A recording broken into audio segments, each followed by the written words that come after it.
Hello watchers of this channel, nice meet here. Today I have a bunch of special videos for you all. I'll release an analysis of Elden Ring's trailer later this day or week, you never know. However, there's a bit of lore that was confirmed in the Elden Ring's official website. Today I want to analyze and discuss that lore, and how it ties into the game's trailer.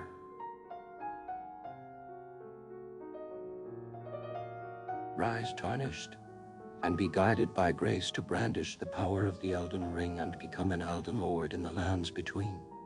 Where the Tarnished, Elden Ring is the MacGuffin of this series, and lands between seems like the place everything is going to take place.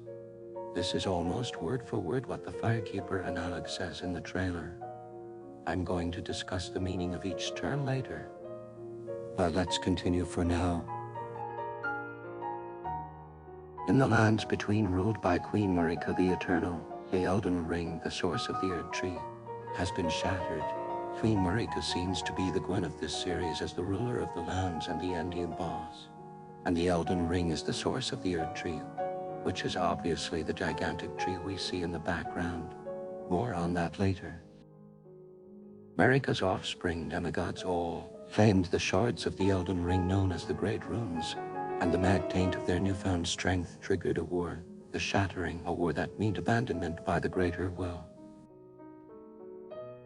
It seems that the runes are the Lord souls we need to collect for the endgame.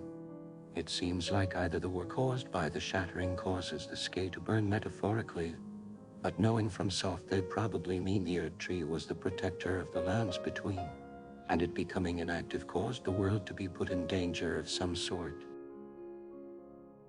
What's more interesting is the abandonment by the Greater Will.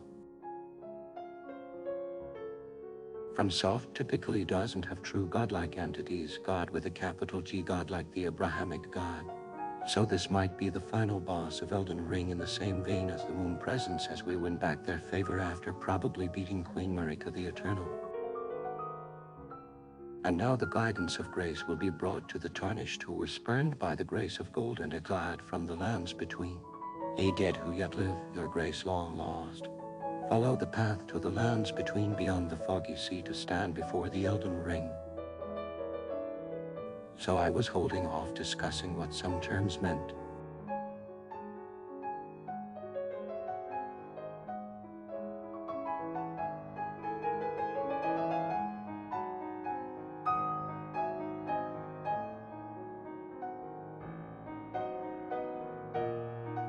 Tarnished is what we are, like the Ashen One, chosen, undead, etc., and it typically means to lose luster, specifically in metals. In the first trailer you can see that this red-haired woman, she might be Queen Marika, but it isn't confirmed, has a gold-like rust on her arm. This might be the grace of gold, which means that either those without this grace were the Tarnished, or the people who have their grace of gold tarnished are the exiled. Those who have lost their grace of gold and are dead who yet live. Lands between. Now you might think this is just a cool name, but the last paragraph mentions that we as the Tarnished should follow the path beyond the foggy sea to the lands between. This means that places exist other than the lands between.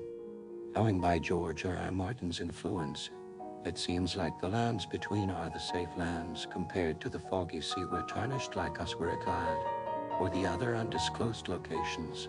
What is pretty clear is that the Erdtree was the source of this protection, as it was a manifestation of the Greater Will.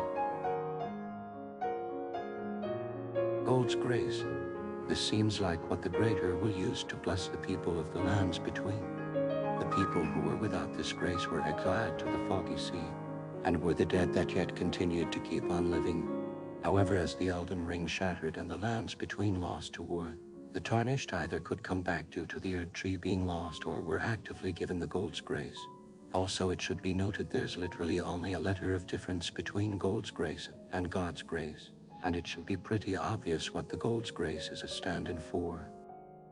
The Erdtree, the Eternal Queen Marika, and Berserk, as we know from self-love, their Berserk references, when the antagonist of the series, Griffith, is reborn as a messiah figure and defeats the evil Emperor Ganesh, which is essentially a ruler of evil and a trope pretty common in Eastern myths.